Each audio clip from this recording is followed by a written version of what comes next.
Okay, so we begin over here on Daf Nun Aleph Amud Bet by the Gemara. After the Mishnah mentioned all the different machloket between Beit Shammai and Beit Hillel, now the Mishnah, the Gemara, brings down a Braita, which is taught in the Tosefta, and in the Braita, it actually adds reasons to the machloket. Tanu Rabbanan. Dvarim sheben Beit Shammai Beit Hillel b'Suda. These are the matters that are machloket between Beit Shammai and Beit Hillel in the Suda. Beit Shammai omrim mivarech al hayom ve'achach mivarech al hayayin. The first thing you make is the bracha and kiddush about the day, and then you make the borei pri hagafen on the wine. Shayom gorem liyayin shevo. And here it says the reason, because the day caused the wine to come. Why are we making this borei pri hagafen now? For what reason? Because of the day. Because it's Shabbat or Yom Tov. Therefore, we make the bracha on the day first. A second reason, another reason Beit Shammai says, second of all, what came first? The day came first, and you didn't make Kiddush the second the day came. A few minutes later, you made Kiddush. So, therefore, just as the entry was, the entry of the day preceded the wine, so too the bracha of the day should precede the bracha of the wine. Okay, so he has two reasons why you make the bracha on the Yom first. First, you make the borei pri hagafen the way we do today, and then you make on the Yom. Why?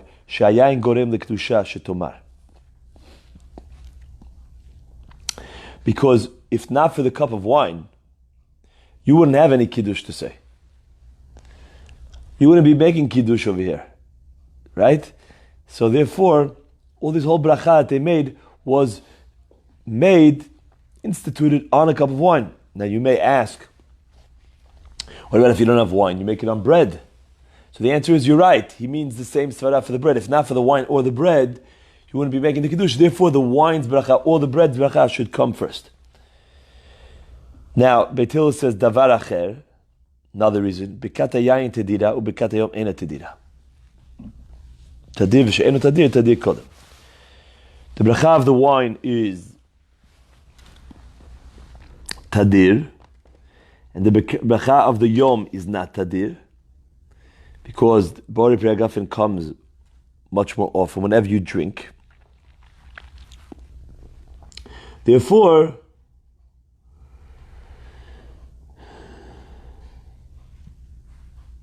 you say the tadir first. You say the bracha borei pri hagafen. V'halacha k'divrei Beit Hillel. And the halacha says the Braita follows Beit Hillel. So the Gemara asks, "My davar acher." Why did Beit Hillel have to say another reason of tadir v'she'enu tadir? So the answer is because v'chitei mahatam tarti v'achachada hachanami tarti ninu. You may say, okay, I have a very nice reason that the wine, if not for the wine, then they wouldn't have a bracha. But that's only one reason. Beit Shammai said two reasons why you should make the bracha on the day first. So therefore, I tell you another reason. Therefore, I tell you, bekata yayin tedira, bekata yom ena tedira, tadir v'she'enu tadir, tadir kodem. Okay? So now I also have two reasons. V'halacha k'divrei Beit Hillel, so the Braita asks the Gemara, pshita, Tanafka Batkol.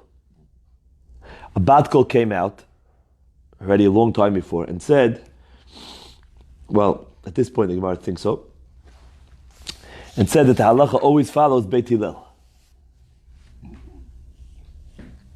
Always. So,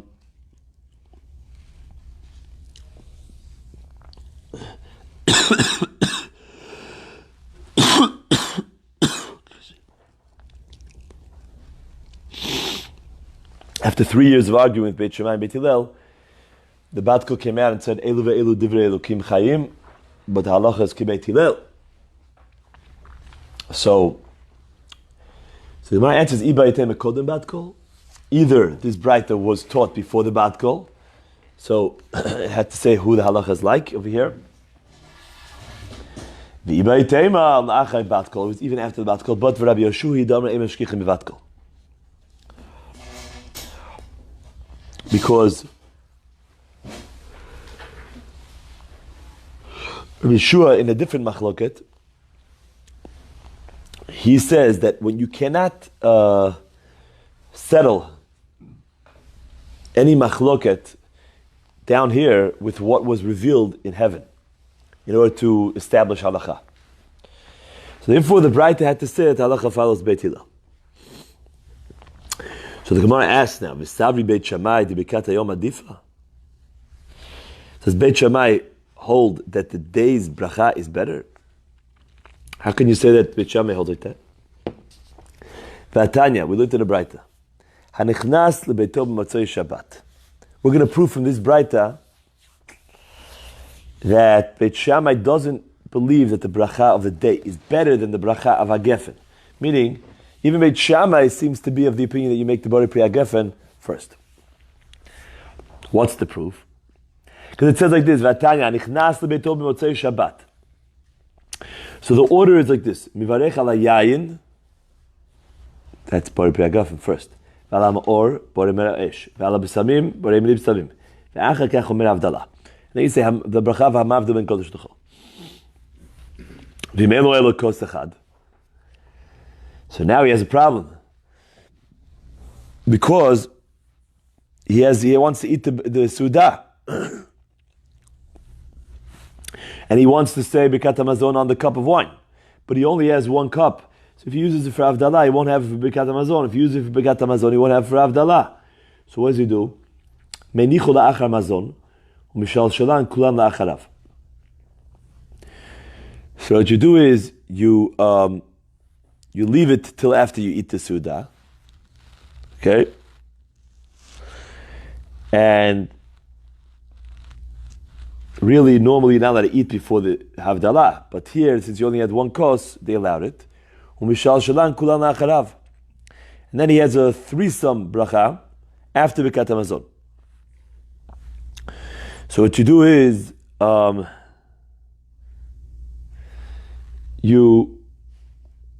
now, if this, and then afterwards you say, Yayin ma'or b'samim, and Havdalah, right?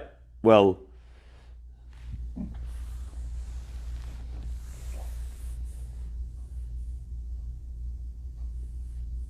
so the problem is like this. If this Braita was Beit Shammai, right, Rabbatai? If this Braita was Beit Shammai, then what does it say here? It says clearly that the bracha of the wine comes before the bracha of Havdalah.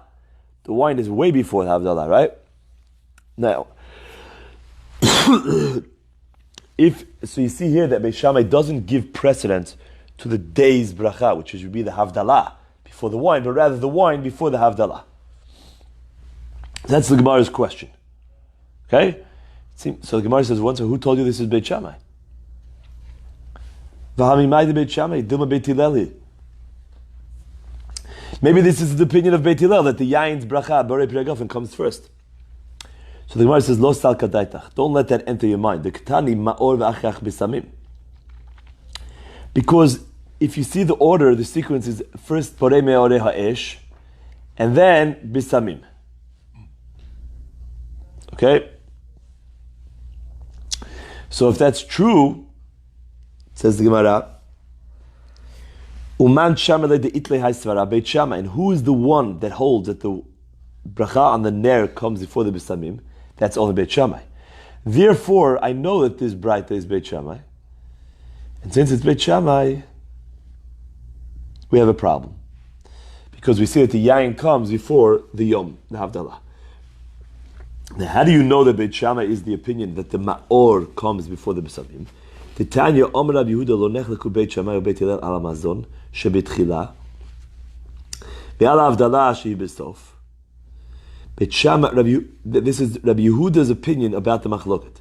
He says Beit Shammai, Beit Hillel don't argue about the mazon being the first bracha, and the Havdalah being the last bracha. Okay? But they have a machloket about the order of the ner and the besamim. Beit Shammai omrim ma'or v'achach besamim, which means everybody agrees Birkat Hamazon is first and Havdalah is last. But the two middle ones, Beit Shammai says is ma'or and besamim, uBeit Hillel omrim besamim v'achach ma'or. So the two middle ones will be besamim and then ma'or. So obviously, in the last braita that we brought, the braita that the Gemara brought at first, that said that it's ma'or and then besamim, is obviously, at least according to Rabbi Yehuda, that's shitat Beit Shammai. Now that we know it's Beit Shammai, now we can ask the question that you see that Beit Shammai is giving precedence to the yain over the Havdalah. So the Gemara says, "Ubimayde Beit Shammai hi v'ali b'Rabbi Yehuda, dilma Beit Hillel hi v'ali b'Rabbi Meir." Maybe it's Beit Hillel according to Rabbi Meir. Now, who's Rabbi Meir? We didn't see him yet. But Rabbi Meir, Rabotai, is the opinion of our Mishnah. If you look back at our Mishnah, the Mishnah over here says, Beit Shammai says, Neru mazon b'samim v'havdalah, Beit Hillel neru b'samim mazon v'havdalah. So according to Meir, what they argue about is actually where do you put the mazon? After the besamim or before the besamim? That's the whole machloket in our Mishnah. That's not the machloket that we just mentioned between Beit Shammai and Beit Hillel. Well, according to Rabbi Yehuda, there everybody knew where you put the mazon first, and everybody knew where you put the havdalah last. The question was the two middle ones, what order they were? Ner b'samim or b'samim im ner? So whose opinion is this, that this is the machlok Beit Shammai and Beit Hillel? That's Rabbi Meir Shita. Now, if you take a look at the Mishnah again, everyone is of the opinion that the ner comes before the b'samim. So if you look back at our braita that the Gemara brought at first, for the kasha, there the ner came before the b'samim. Okay? So you have no idea who that is, according to Rabbi Meir. That could be both. So it could even be Beit Hillel. And if it is Beit Hillel, then you don't have any problems for the fact that it put the yayin before the Havdalah, because that's the right order. So that's the Gemara's question now. Dilma Beit Hillel, the Gemara is deflecting the question by saying, who told you it's Beit Shammai? Maybe it's Beit Hillel. Answers the Gemara, Lo sal kadaitach. Do not let that enter your mind. Diktani hacha b'matnitin, Beit Shammai omrim, ner umazon b'samim v'havdalah. U'Beit Hillel omrim, ner b'samim mazon v'havdalah. Right? Okay, so what's wrong with that? Why can't that work with the Braita? Because v'hatam b'vraita katani, im elu ela kos echad, manichol la'achar mazon, u'mishal shalom kulon la'acharav. There it says, it's a story of case that we have mazon, and it says you make Birkat Hamazon first, and then you make all the other berachot. But in our Mishnah, the question is, do you put the mazon before the besamim or after the besamim? But both opinions in our Mishnah were held that you put the mazon before the havdalah, but after the ner. So, but this Braita says you do the mazon first, and then you do all the other berachot. So obviously it's not working with our Mishnah. If it's not working with our Mishnah, it has to be the shita of Rabbi Yehuda, not Rabbi Meir. Rabbi Meir is our Mishnah. If it's Rabbi Yehuda, then Rabbi Yehuda says that the only one that says Ma'or comes before Bisamim is Beit Shammai. So that means that this Braita is Beit Shammai according to Rabbi Yehuda. If it is, then we have a problem, because it says that the Yain comes before the Havdalah. So the Gemara is doing all this work to prove that it's Beit Shammai according to Rabbi Yehuda. And therefore, we're back to the kasha. Shema minat Beit Shammai, v'ali Rabbi Yehuda. Very good. Says the Gemara, we call makom kasha. So the Gemara says, okay, so now you're left with a problem, sir. Because here we see that he gives precedence to the bracha of the wine over the bracha the precedence, the wine of the bracha over the bracha of the day of Havdalah. So the Gemara says, "Kasavri Beit Shammai Shani Iyula Yoimo Me'afuka Yoima." When the day enters, Beit Shammai says the day bracha comes first, like by Kiddush. But when the day exits, then you're right. You're 100% right. He gives precedence to the bracha of the wine. And what's the difference? Because the more you precede the day, the better. Okay? So therefore you want to make a bracha on the day first. Therefore you make the bracha of the day before. Now, Rabbi, you could think, okay, so why wasn't this one of the reasons of Beit Shammai? There should have been a third reason, right? To be able to have more day, more Kedusha. They asked this question in the Achron. Okay. But Afuke Yoma Kamadem Achrina Le'adif Ki Hechdel Lehev Alan Kemasui. The later you say Havdalah, the better. So it shouldn't look like Shabbat is a burden and you want to get out already. People want to get out. What time is Shabbat over? People always say, what time is Shabbat over? See, the Gemara here says you should make Havdalah the latest possible so that it shouldn't look like Shabbat is a burden. You want every second of Shabbat. You want more of Shabbat.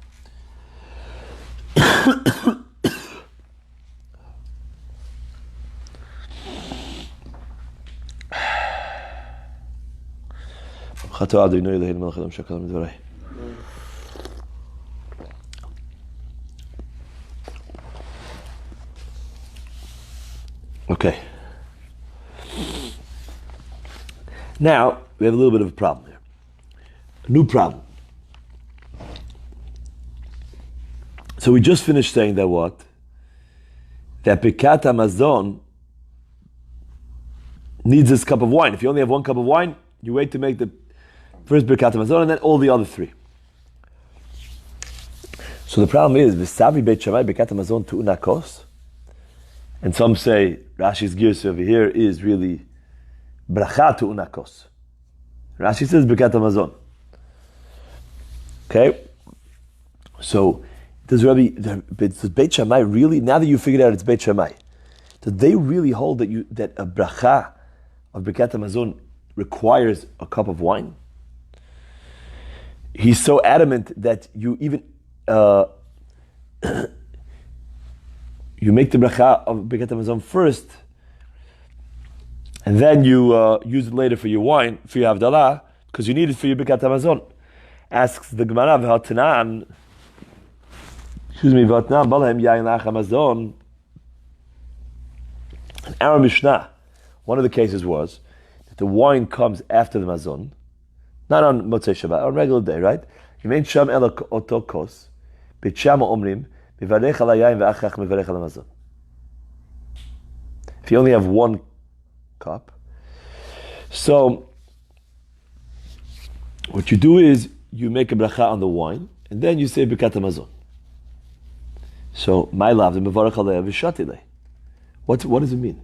It means that if you have one cup of wine, you drink it now, and then afterwards you make Birkat Hamazon.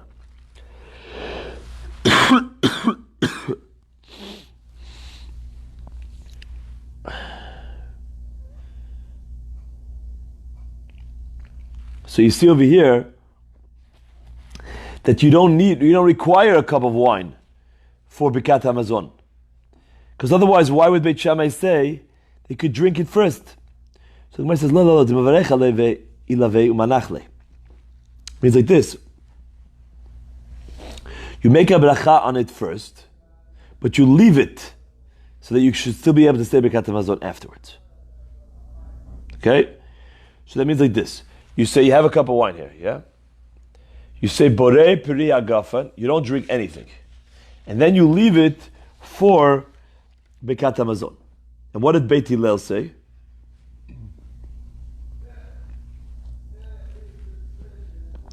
Beit Hillel says, Mivarech al Hamazon v'achar mivarech al yayin. Okay? But Beit Shammai says, no, you can make the bracha of Agafen on it first and then make the Birkat Hamazon. But you don't drink. So the Gemara asks, 1 second.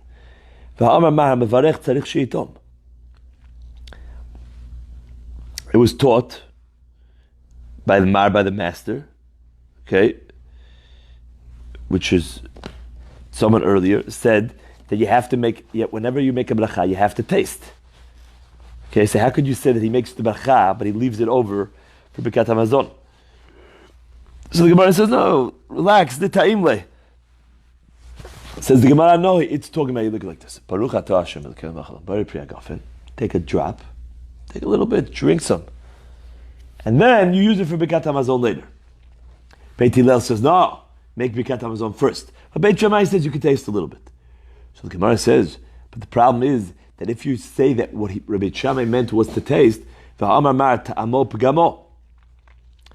once a person tastes it, a kos of bracha, or a kos of wine, he ruins it, pgamo.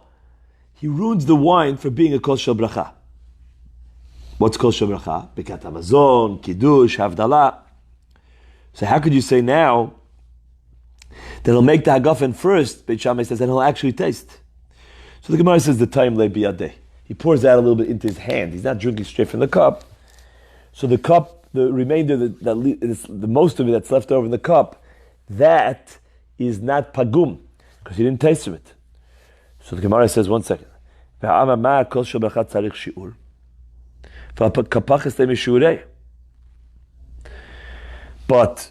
the kos of bracha needs a shi'ur. It needs a revi'it of wine. Okay? And now that you spill out, you're going to lose, let's say you had a kos of wine, meant you had a revi'it. So now that you pour a little into your hands and you drink, now you have less than a revi'it. So the Gemara says, you have more than a revi'it. You have a large amount. So the Gemara says, you have a large amount.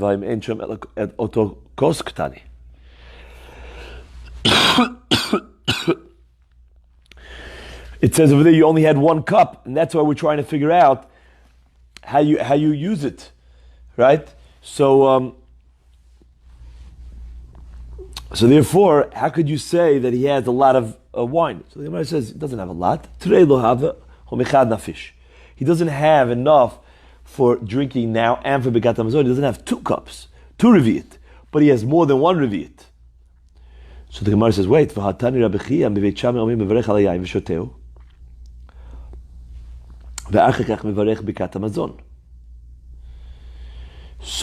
we have a braita mefureshet, explicit braita that says that you drink up the cup before, and then you say Birkat Hamazon. So all these answers were very, very nice until we found a braita that says clearly you can consume the whole entire cup and then say Birkat Hamazon.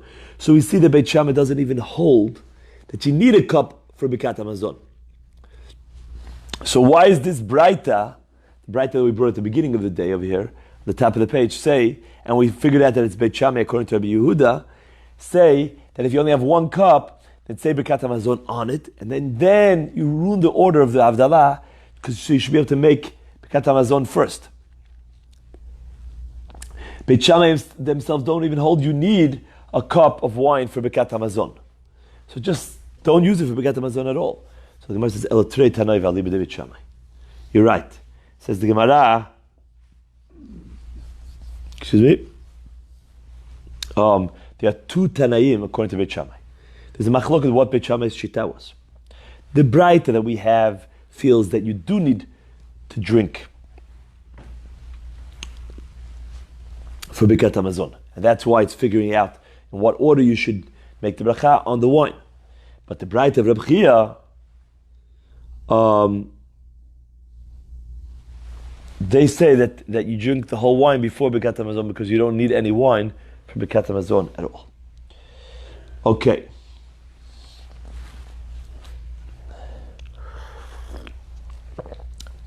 Beit Shammai Omrim. Now we'll go to the next machloket in the Gemara. Okay.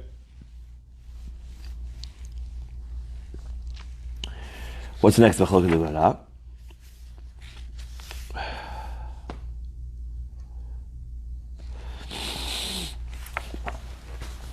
The machloket in the Mishnah, actually, was Beit Shammai said, you wash your hands, then you pour the cup of wine before the Sudah, and you drink the wine.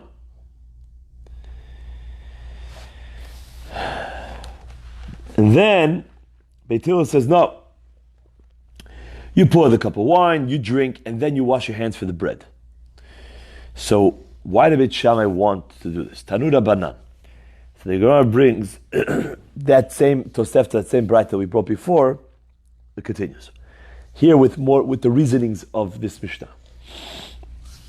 Beit Shammai Omrim, Notlin liyadayim, you wash your hands to make them tahor before the Sudah, and before you eat the bread, we're not worried about the hefsek, we'll talk about that later, Bezrat Hashem, the interruption. You pour the wine, lachach mozgin et hakos, before you make the bracha on the pot. She'im ata omer mozgin et hakos tchila, gzerei Hashem yitamu mashkin, she'achorei hakos, machmat yadav, v'yachzeru v'yitamu et hakos. We're worried. Let's read those words again. If you say,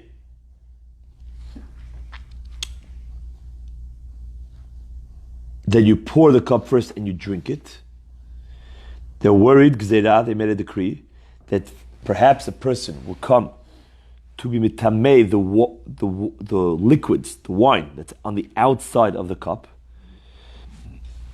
because of his hands, and then v'yachziru v'yitamu et hakos, and then they'll make the kos tameh. Now, what's going on over here? We need a little background in Ilchot Tumah. So we know that there's such a thing called Avi Avot HaTumah from a met, and if someone comes into contact with that met, they turn into the next level, which is called Av HaTumah. Because you have grandfather Tumah, that's the met itself, the next person that touches it, or comes into contact, different ways of coming into contact. We know Masa, Maga, Ohel, right? In the same room, touching, lifting. That's not our sugya today exactly. You become avatuma. Now, avatuma, now it continues. So now, when it goes to the next madriga, the avatuma touches another friend or another item. So that item or that next person are called a rishon, like a vlad l'tuma, like a child, a rishon, number one.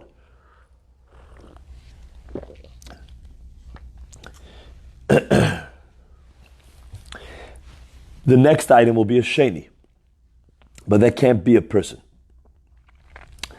or even an item. That has to be food or drink. Food and drink is really the last stop. The last stop that the train goes to is sheni. Now, we know that very sensitive items, very holy items, have a psul that's one madrega more, like a shlishi for tirumah, and then even more for really sacrificial meat, a revi. Some things can even get chamishi. But that is really the end game for chulin. For chulin, for regular mundane items, we have aviavot, av, rishon. That could happen to any item. Then the next day we have a sheni that can only be received, be contracted by food or liquids. Okay?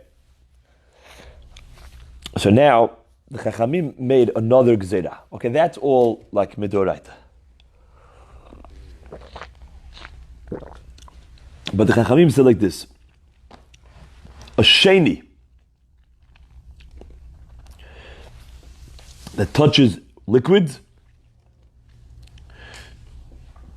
you know what I just said? What should happen really? Midoraita. If you have this cup of liquid, it's not turuma, it's not holy liquid. If a sheni item, normally a person can't be a sheni, right? But there is one case of sheni, and it's very important for us to note. It's all of us, before we wash our hands for eating bread, before we are mitaher our hands are usually in the state of sheni. Just our hands. Why? So that people shouldn't come to eat terumah with their hands dirty, with tumah on them. So they made them wash them, and they said, if you don't wash, we're giving them the status of a sheni. Okay? So now the Chachamim said, any sheni, whether it's your hands, or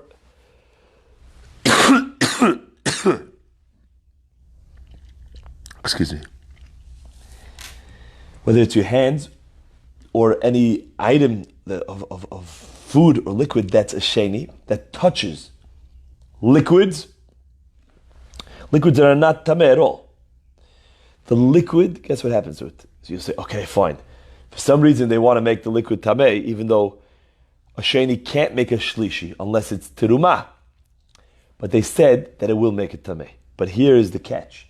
They didn't just say that the liquid is going to turn tameh. They said the liquid is going to turn into rishon, more than the thing that actually made it tameh. How could that be? Because the Chachamim said so. They made it. Now, why did they go so extreme on this tumah? And why did they make the... So we'll see soon exactly. They made it because there are certain liquids that come from a zav or a zava that are actually avatuma. And they didn't want people to start making light of that. So they made all liquids that are come into contact with even a sheni, and normally liquids can't even turn tameh, or food items can't turn tameh at all from a sheni. They said, not only are you tameh, but you're not even tameh a shlishi, you tameh more than the thing, and not even a sheni, which is equal to the thing that made you tameh, but you're a rishon. You're a rishon l'tumah. Okay? Now that what's the difference if you're a rishon or a sheni or a shlishi? The difference is because if you're a rishon, you could be mitamei kelim. Kelim, you can be mitamei. Okay.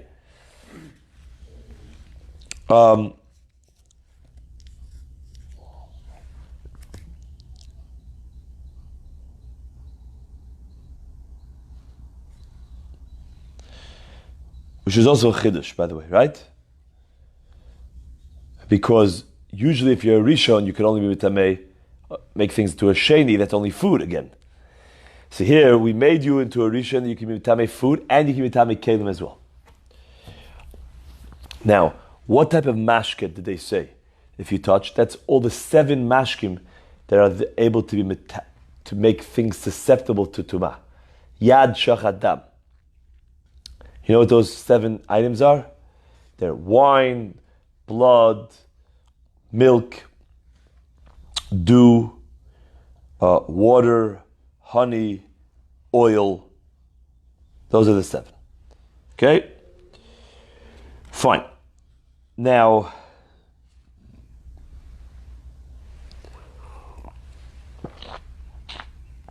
therefore,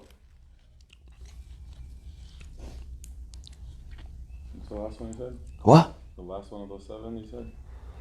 No, I didn't say them in the right order exactly. But if you want to remember them forever, it's Yad, Shochat, Dam.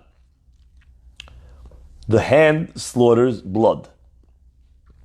Yud, Dalid, Shin. You want me to tell you what they stand for? The Yud is Yayin. The Dalid is Dvash, Dvorim. Okay. The Shin of Shachat is Shemen Zayit specifically. The Chet is Chalav. The Tet is Tal. And the Dalid is Dam. And the Mem is Mayim. The word Dam, the first Dalid is Dam, and the Mem is Mayim. Okay? So now, what's going to happen if you don't wash your hands? So now we can understand what's going on a little bit in the Mishnah, right? But what happens if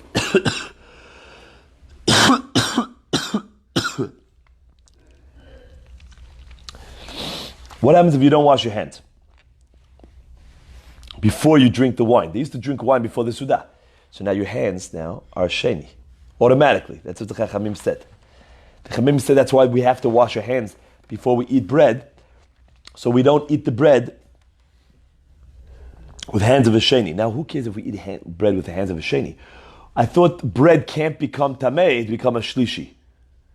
The answer is because the Kohanim are going to eat their bread, which is terumah, with hands of sheni, right? With hands that are tamei, they'll make it into a shlishi and they'll ruin it. Okay? It was just for the Kohanim. It's it's the main reason. Okay, and even today, why do we do it? We don't have terumah, so that when we get to the Beit HaMikdash, and therefore everything is still there. It's still a chiyuv. It's not like, oh, it's not really the chiyuv. The chiyuv is the same. Those are the facts on the ground.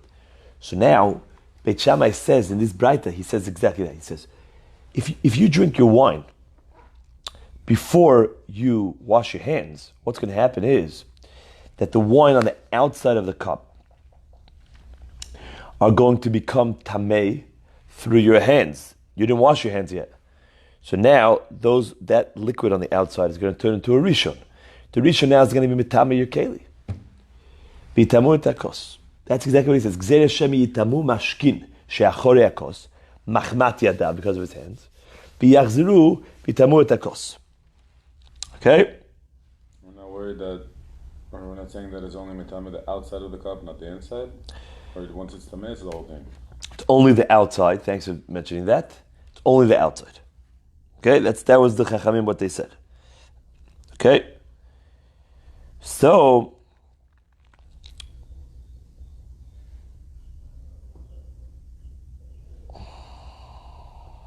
now Beit Shammai doesn't want you to use a cup that's tamei. And therefore, they say this is the problem, so you better wash your hands before you drink the wine. So the Gemara says, one second. This is their problem. V'litamu yadayim lekos. What about your hands? Your hands are tamei. Forget about making the liquid tamei and then letting the liquid be tamei the kos. Your hands, if you don't wash your hands, we said your hands are tamei, right? Always. They're in the status of tumah. And therefore, they themselves can create tumah for the cup. So the Gemara answers, Yadayim shnioten. The hands are only shniot of tumah. And therefore, the ein sheni oseh shlishi b'chulin ele al yedei mashkin. The only way that a sheni can make a shlishi in chulin is through mashkin. Okay? Meaning, there's no such a thing as a shlishi in chulin. So the only possible manera, way, for you to go ahead and be mitame a keli with a sheni is through liquids which turn into a rishon, and therefore they turn the keli into a sheni. And therefore, that's why Beit Shammai was worried about the mashkin on the outside of the cup and not just your hands touching the cup. And therefore they said you have to wash your hands before. So now, Ubeit Hillel omrim, mozgin et hakos ve'achach notin leyadayim. Beit Hillel says, no problem. You could drink the wine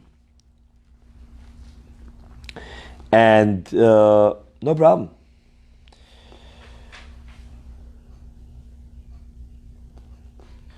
So now, why? What's the problem? Because Beit Hillel says, I'm not worried about it. You're right. Maybe they will become tamei. The back of the kos will become tamei because your hands are shniot, and they'll touch the mashkin. The mashkin will turn into a rishon, and then the rishon will make the keli. So what? They don't have a problem. We'll talk about this soon. They don't have a problem drinking from a cup that is a sheni. But they actually have a problem. They say just the opposite. Shema ta'omer notin layadayim tchila, k'seirei Hashem yitamu mashkin shebiyadayim. We're worried that if you wash your hands before the Sudah, then there will be problems. Meaning precisely what Beit Shammai holds is the great Eitzah here, is where Beis Hillel says that's where you run into issues. Okay? What's going to happen is that if you wash your hands, then your hands might be wet, and then then the liquids will become tamei through the cost. Because Beit Hillel doesn't have a problem using a cost that is tamei. And now that the liquid that you have on your hand will become tamei through the cost, now the liquid will become a rishon. Now the rishon, that liquid will now be metame your hands. Well, Beit Hillel is holding that the cost is already tamei, and that's why we're afraid. First of all, whether the cost is tamei or not tamei, it will become tamei. Maybe the way you right, because Hillel says he doesn't have a problem drinking from a cost that's tamei. So therefore, if you do drink from chakos, then the water that's left on your hands from after Netilat Yadayim, a little bit of residue, will become tamei. Then it will make your hands tamei. So what do you gain by washing your hands for the bread? The whole point of washing your hands for the bread is to get them out of the tumah. Now they're back tamei. So therefore,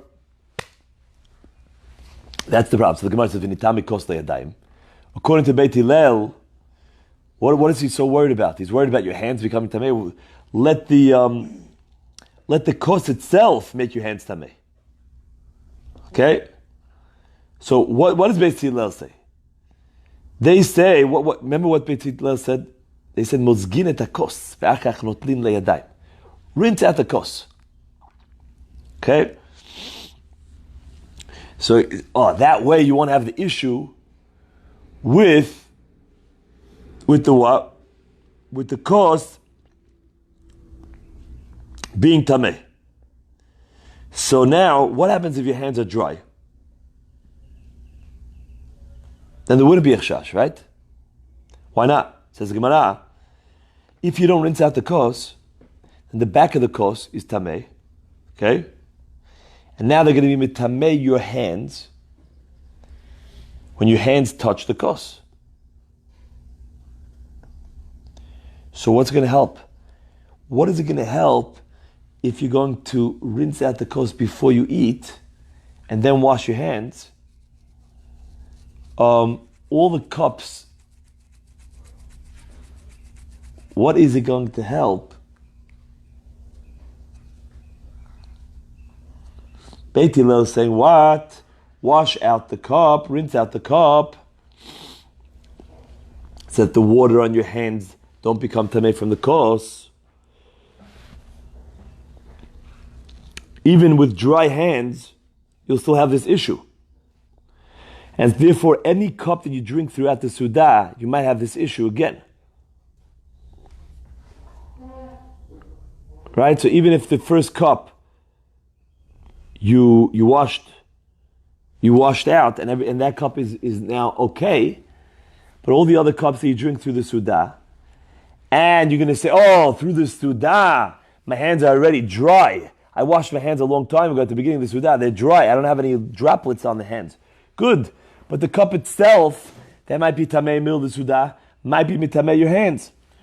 So the Gemara says, Ein Kli Mitamei Adam.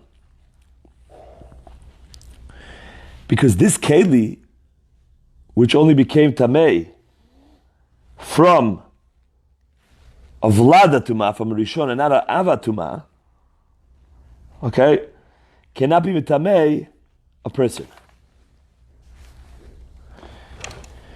So therefore, we're not worried about it. So we're only worried about the liquids. So the Gemara says, "V'nitami l'mashkin shebetocho."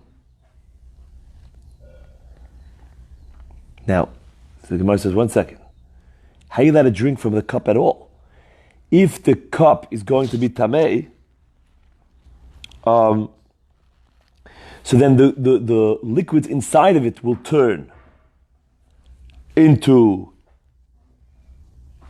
tumah, and you shouldn't be able to drink from it at all. So the Gemara says, we're speaking about a kos here that became tamei on its backs, on the back of it, but not on the inside. Because if liquid touches a kos, even though the liquid is a rishon, and it has the ability to be mitamei a kos midrabanan, But that is only on the outside. The tanan kli and anything inside is going to be tahor. The tanan kli shenitmu achor v'mashkin achorav tmein tocho, the inside, the ogno, and the lips, which are this part, turn back, is also the azno, the handles, the adav tehorin. Okay? Ozno is like round handles, yadav is straight handles. Nitma tocho, nitma kulo. But if the mashkim that were tamei touch the inside, then the entire cup is now going to be tamei. So the Gemara wants to now understand, okay, so what is the machloket exactly between Beit Shammai and Beit Hillel over here? Beit Shammai savri. Beit Shammai holds, you're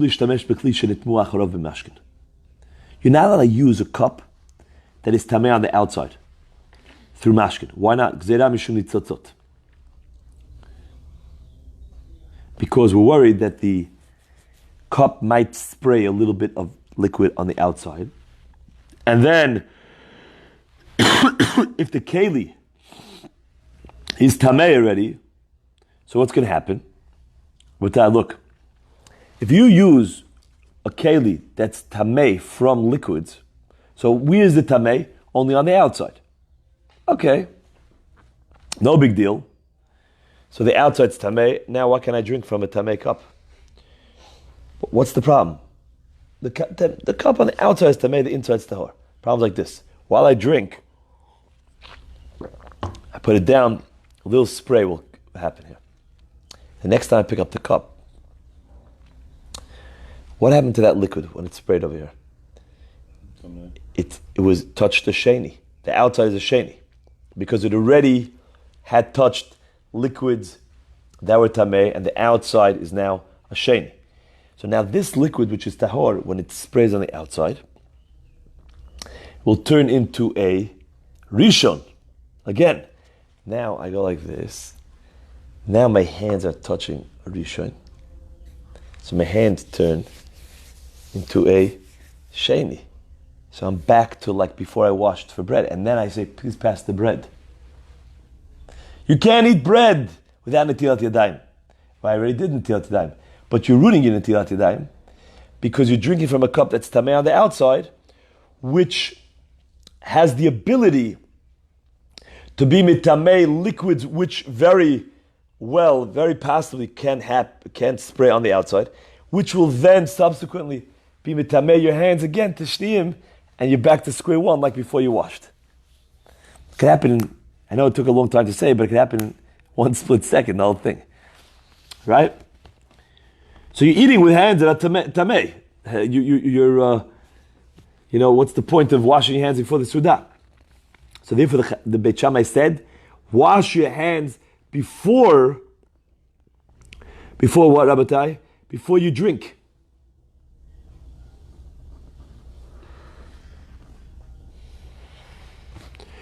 Now, what happens if you wash your hands before you drink? Let's just get this clear.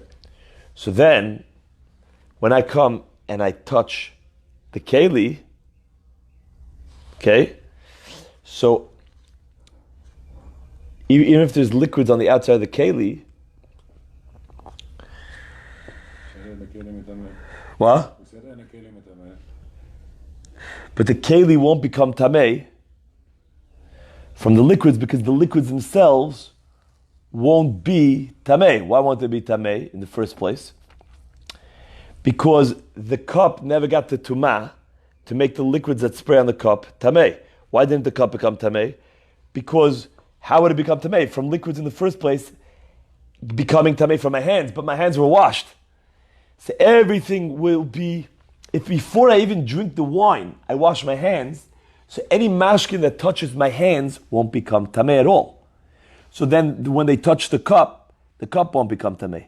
If the cup won't become tamei, then even if anything sprays onto it afterwards, nothing's happening, so everything will stay okay. It's a very good plan in Beit Shammai's world. So, and we don't have to worry that maybe the mashkin will become, the mashkim of the yadayim will become tamei through the kos. Okay?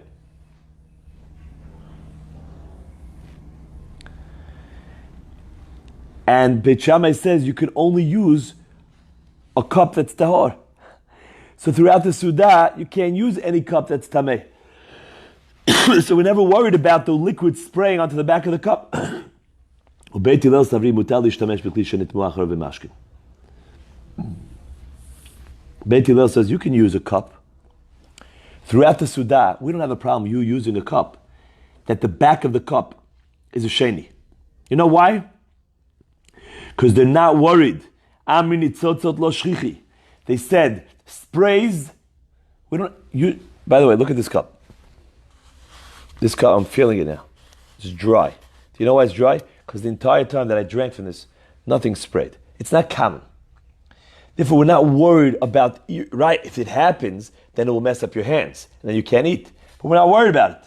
So the Beit Hillel says, relax about the fact that you can use kosot that are tamei on the outside. Oh, but since they're allowing you to use kosot that you can use on the outside, because nitzotzot are lo shchichi, so therefore, now they run into a different problem.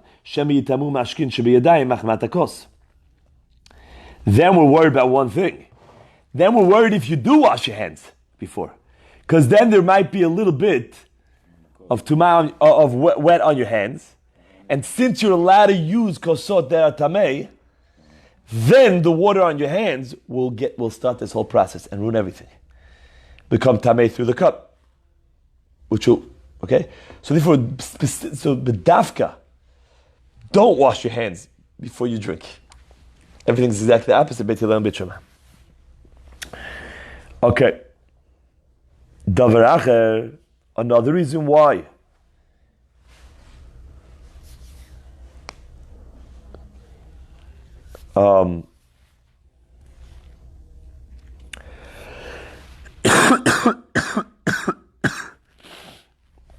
No, that's why. What do you have to do first? I just want to remember what Beit Hillel. So if you want to rinse out your cup, make sure you rinse out your cup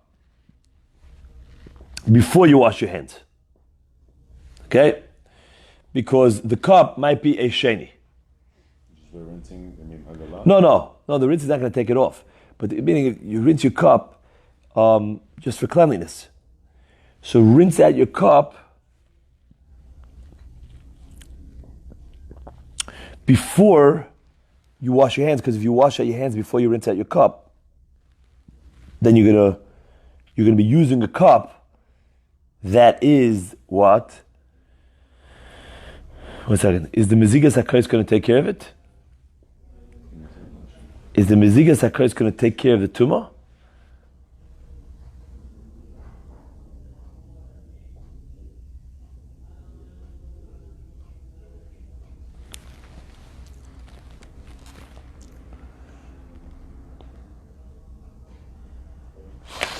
The mezigas hakos is going to take care of the tumah. 1 second.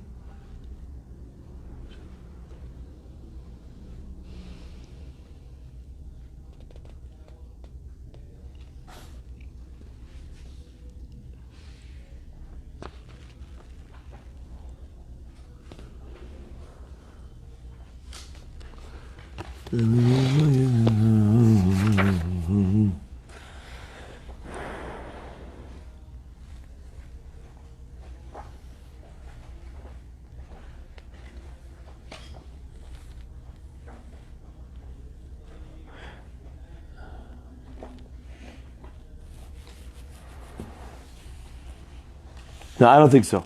I don't think that takes care of anything. It's just that we don't want it to get wet. That's the point. That's the point. Okay? If you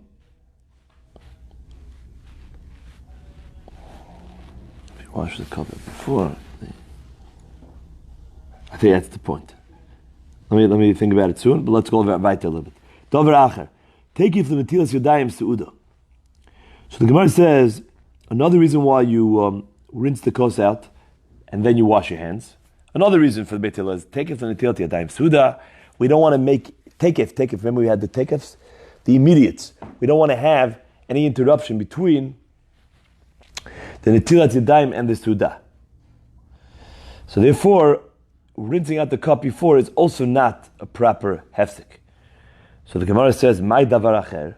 What are they adding here with the davar acher? Well, they already have one reason. This is what Beit Hillel says. Beit Hillel, Beit Shammai.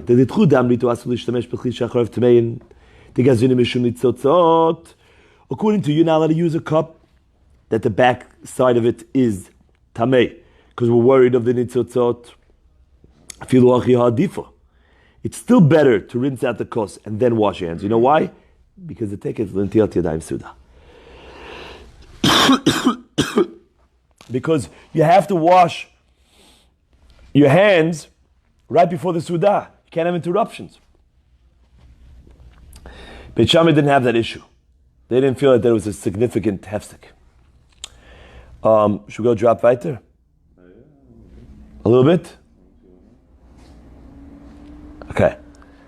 So, the next machloket in the Mishnah, if you go back to the Mishnah, it said here, Beit Shammai omrim mekaneach yadav b'mapa umenich ala shulchan. Matim ala keset. Where do you put it, on the table or you put it on the chair? Where do you put the towel? This is what the Braita said about it. Tanu Rabbanan, Beit Shammai omrim mekaneach yadav b'mapa umenich ala shulchan. Okay?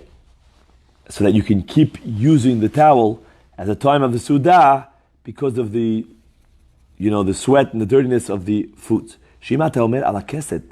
If you put it down on the couch that you're reclining, like Beit Hillel, then gzeira shem yitamu mashkin sheb'mapa machmata keset. Maybe there will be water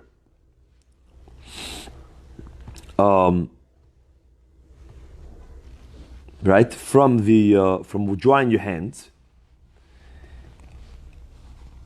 and the keset, this couch,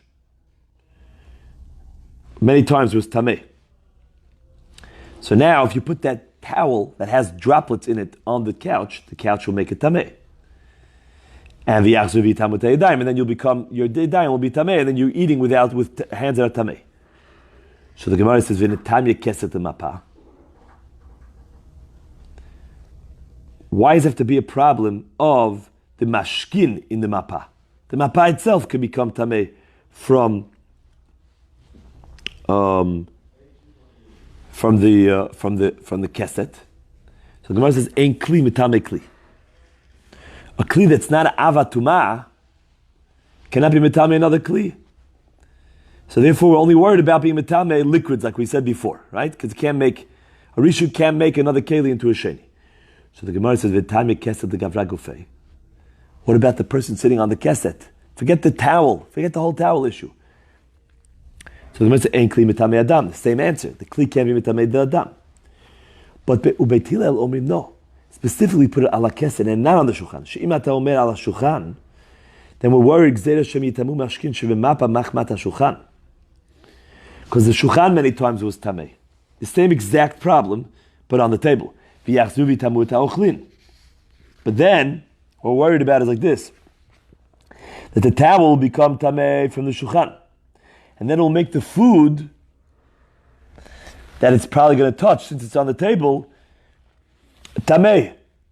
So what do you gain about the whole gzeira of washing your hands? So the Gemara says, what about the table making the foods directly tamei? What do you need the intermediary of the towel?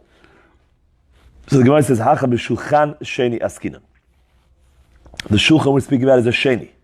The ain't sheni oseh shlishi b'chulin el al yidei mashkin. So where's the mashkin here? The mashkin is going to be on the towel because there's a special chumrah. So the Gemara says, "B'may kamiflagi." Why? So basically, it's almost the exact same thing. There's one saying the problem's in the couch, one saying in the table. The Gemara says, "Beit Shammai sabi asu l'shtamesh b'shulchan sheni." You're not allowed to eat on a table that's a sheni. If it would be a sheni, you wouldn't be allowed to eat on it in the first place. So therefore, you must not be eating on one that's a sheni. If you're not eating on a sheni, we're not worried in the first place. Now, why can't you use a sheni? Because if everybody can eat on a sheni, then the Kohanim will eat Truma on a Sheni as well. And the problem is that a Truma can actually contract to become a Shlishi from a Sheni. Therefore, they said you can't even eat on a Sheni. Once you can't eat on a Sheni, it has to be Tahor, your table. So there's no problem of the table touching the towel. And they're not going to make that mistake and eat on a shulchan that's tummy. Because there's Zrizim, the Kohanim, and therefore since Beit Hillel allowed you to eat on a table that was a sheni, therefore their problem was a shulchan. Davar acher, ein nitilat yadayim l'chulim min ha-Torah.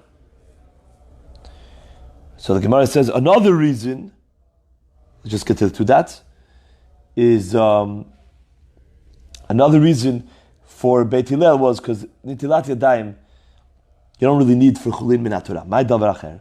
Why do they have to add another reason? Hochi karmel Beit Hillel b'shrei. You're going to say, why are you're going to say to us? Beit Hillel says, Beit Shammai. You're going to say to us,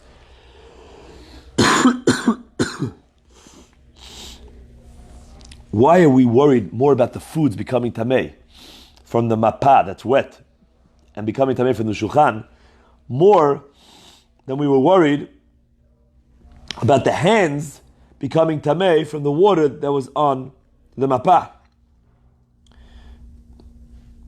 Right? Meaning, if you put it just on the keset, then what's the problem, Rabbatai? What's the problem if you put it on the keset? Because the keset might be tamei, and it'll make the droplets tamei, and then what's the keset going to touch? Not the keset, the mapa, your hands. It's never going to get near the food. So Beit Shammai might say to Beit Hillel, why are you not worried about the hands? Why don't you have a problem? Very nice, you explained why you're worried about the table because you're allowing people to eat on a table that's tamei because the Kohanim has reason. But why aren't you also worried about what we were worried about? So the Gemara says, so we will answer you like this, afilu hochi ha'adifa. You're right. We are a little nervous about what you're nervous about on the keset. But it's still better to put it on the keset. Why? Because there's more of a chashash that the food on the table will become tamei. De'ein nitilat yadayim l'chulim min ha-Torah. Therefore, mutav sheitamu yadayim de'letu ikar midoraita ve'ayitamu ochlin de'itu ikar midoraita. The tumat ochlin has a root, is rooted in the Torah. Okay? But washing your hands is not rooted in the Torah. And therefore, since there's no root for that in the Torah, we're more worried about the foods themselves becoming tamei over the hands.